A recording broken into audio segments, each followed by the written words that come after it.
Good evening, ladies and gentlemen, and welcome to Mutt's American Crime. I am your host, the Celtic Mutt, and tonight we will be discussing the man who served the shortest amount of time on the FBI's most wanted list.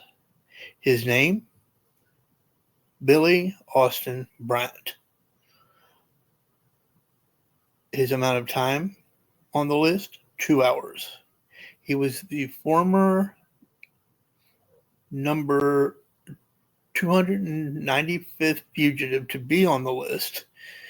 And in an all out manhunt by area police and the FBI, Brandt was arrested on January the 8th, 1969, in Washington, D.C. He was found in the attic. Brandt was just 4 blocks from his home where he had fatally shot 2 FBI agents, Anthony Palmisano and Edward R. Woodruff, who were investigating a Maryland bank robbery. Now, we need to go back a little ways to cover a little more about Bryant. On January 8th, 1968, the Citizens Bank and Trust Company of Maryland, Fort Washington branch, was robbed by a man who escaped in a maroon Cadillac. Two of the victim tellers identified the robber as Billie Austin Bryant, for they remembered him as a customer of the bank prior to his conviction of the robbery in 1968. On November 3rd, 1969, the U.S. District Judge sentenced Bryant to serve 2 consecutive life sentences. The judge gave the following is what was found and is alleged to be the official FBI report. According to FBI.gov/US history, famous cases, Billie Austin Bryant. On August 23rd, 1968, Bryant had escaped from the District of Columbia Department of Corrections Reformatory at Lorton, Virginia, by crashing an automobile through a chain link gate in a temporary fence. He had been working on the vehicle in the automobile shop. Bryant had been sentenced on April 5th, 1968 to serve 18 to 54 years in the prison. His conviction in the U.S. District Court, Washington, D.C., for bank robbery and assault. This conviction resulted from Bryant's participation in approximately 6 Washington, D.C. area bank robberies. The federal grand jury in the Eastern District of Virginia in Norfolk, Virginia, returned an indictment on September the 9th, 1968, charging Bryant with violation of Title 18 United States Code Section 751 as an escaped federal prisoner. The FBI began an immediate investigation, which included interviewing with Bryant's family and associates to apprehend him. On January the 8th, 1969, the U.S. Citizens Bank and Trust Company of Maryland Fort Washington branch, that's right, ladies and gentlemen, the same branch, was robbed by a man who escaped in a maroon Cadillac. Two of the victim tellers identified the robber as Billie Austin Bryant, for they remembered him as a customer of the bank prior to his conviction of bank robbery in 1968.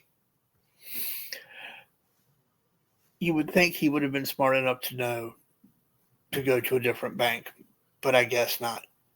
The FBI was immediately notified of this robbery and of the tentative identification of Bryant as the robber. Bryant's wife was known to reside in an apartment in southeast Washington, D.C. area. Therefore, 3 FBI agents proceeded to the vicinity of her residence to determine whether the maroon automobile had been seen in the area. After determining that the Cadillac was not in the vicinity, the agents decided to advise Bryant's wife of the robbery in case he tried to contact her. Unwittingly, the agents passed Bryant's wife descending the stairway as they proceeded to her apartment. This is where things get dicey. In response to a knock by one of the agents, the door of the apartment was partly opened by a man who stated that Miss Bryant was not home. The agents identified themselves and asked the individual if they could come in and talk to him. The man stated that since it was not his apartment, he could not invite anyone inside. At this point, the individual began firing a gun point blank at the 3 agents. After a quick succession of shots, he slammed the door. 2 of the agents were struck by the shots, and the third fired 2 shots into the closing door. The 3 agents immediately returned to the FBI car and radioed for assistance. The 2 wounded agents, Edward R. Woodruff and Anthony Palmisano, were rushed by ambulance to a nearby hospital where they were pronounced dead on arrival. An intensive search of the surrounding area was conducted by the FBI, the Maryland State Police, the Prince George County Police, the Prince George Sheriff's Office, and the Metropolitan Police Department in an effort to apprehend Bryant. The manhunt for hundreds of FBI agents and local officers included helicopters, dogs, and numerous roadblocks. On January 8th, 1969, warrants were issued charging Bryant with robbing the Citizens Bank and Trust Company of Maryland, Fort Washington branch, and with killing 2 FBI agents. On the same day, Bryant was placed on the FBI's top 10 most wanted fugitives list. At approximately 6:50 on January 8th, 1968, a call was received at the Metropolitan Police Department from an alert citizen in an apartment house on Mississippi Avenue, southeast Washington, D.C. This citizen reported he had heard noises in the attic above his apartment. He had heard about the FBI agents being shot, and since the shooting had happened in the immediate vicinity, he was suspicious of the noises. A detective from the robbery squad of the Metropolitan Police Department responded to the call. After the detective announced his identity, a voice responded from the attic identifying himself as Billie Bryant. Bryant stated that he was climbing into the attic and the door had slammed, trapping him. Bryant was placed under arrest and taken to the homicide squad of Metropolitan Police Department. He furnished a signed statement admitting the shooting of the 2 FBI agents, but added that it was in self-defense. His time on the top 10 most wanted list was a mere 2 hours. His sentence, which is what we're going to cover here now, on November the 3rd, 1969, the U.S. District Judge sentenced Bryant to serve 2 consecutive life sentences. Judge Gerard Gassel told Billie Austin Bryant that he, quote, would die in jail, but at the time of God's so appointed. But at the time that God so appointed. There we go. I got it out. I'm sorry. He is currently imprisoned in the federal penitentiary of Lewisburg, Pennsylvania, pursuant to commitments on judgment of conviction for several very serious federal offenses. His pleadings admit the following prison sentences. 1. The consecutive term of 6 to 18 years, each adjudged in April 1968 on the 3rd convictions in the United States District Court for the District of Columbia under the bank robbery statute 18 U.S.C. 2113, totaling to 8 to 54 years. And that was the initial plea, which he is probably still doing time for, as I understand it. Number 2, a conviction in the United States District Court for the Eastern District of Virginia in April 1969 for escape pursuant to 18 U.S.C. 751A, for which the record does not reflect the sentence imposed. I wonder how much time he got for the escape. Number 3, 2 consecutive life sentences for murder of 2 young agents of the Federal Bureau of Investigation that run consecutively for the 18 to 54-year sentences for bank robbery. These murders were committed following robbery of a bank at gunpoint in the District of Columbia while he was in an escaped status from which his imprisonment on his prior convictions.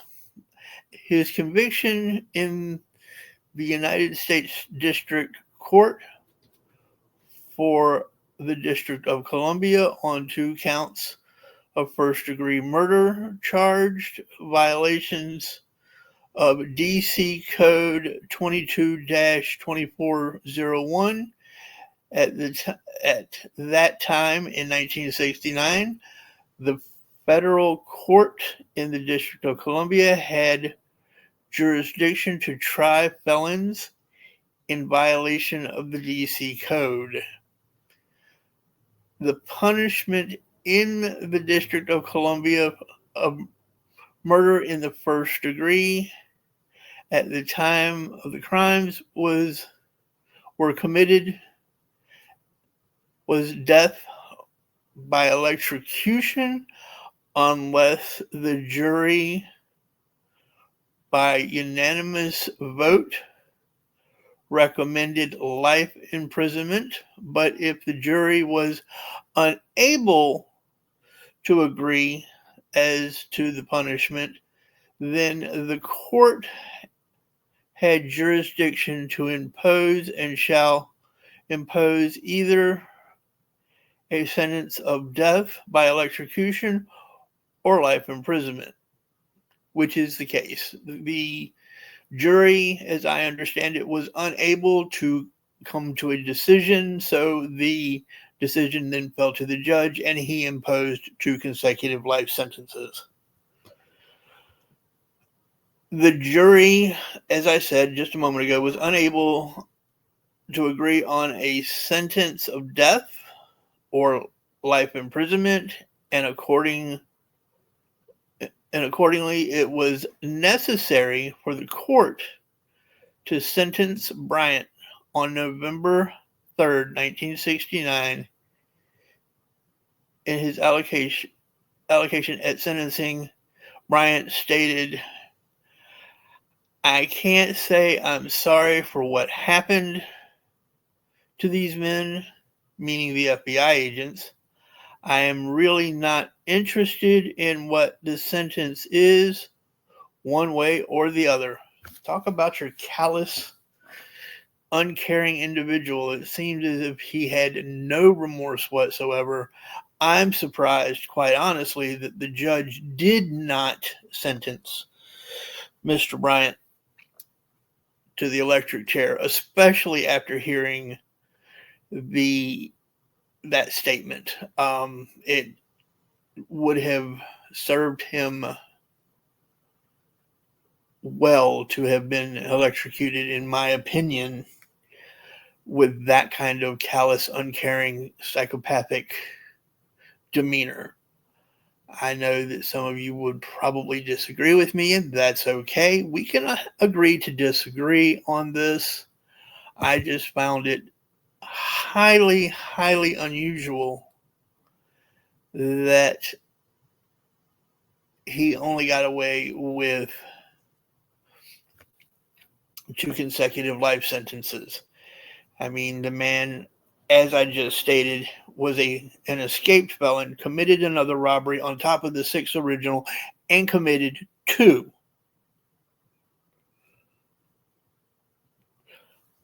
murders, 1 each of an FBI agent, and for all of that only received a life sentence.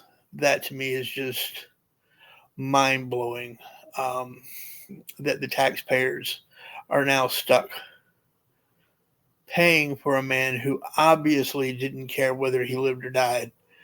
I am not really surprised, as I feel that, in my particular opinion, the system is that broken that they would just go ahead and sentence him to serve 2 consecutive sentences and let the people pay for it. If you disagree, please feel free to drop a comment down in the chats. I would love to have a conversation. Let me know what you think, and let's talk about it, quite honestly. That is, in a nutshell, what I have for the man who had served the least amount of time on the FBI's most wanted list. If there's anything in the future that you would like for me to cover, please feel free to send me an email at celticmutt1970 at gmail and put in the header Mutt's American Crime Show idea. And then down in the body, tell me what you would like for me to cover. And if it's something that I think I can handle, I will happily do so. I do have several other shows already in the works, and we'll be posting those very, very soon. I want to thank you for taking the time to listen tonight. The shows will get longer as I get more practice at doing this, I promise. But for now, I wish you all a good evening. Be safe and take care of yourselves. Until next time.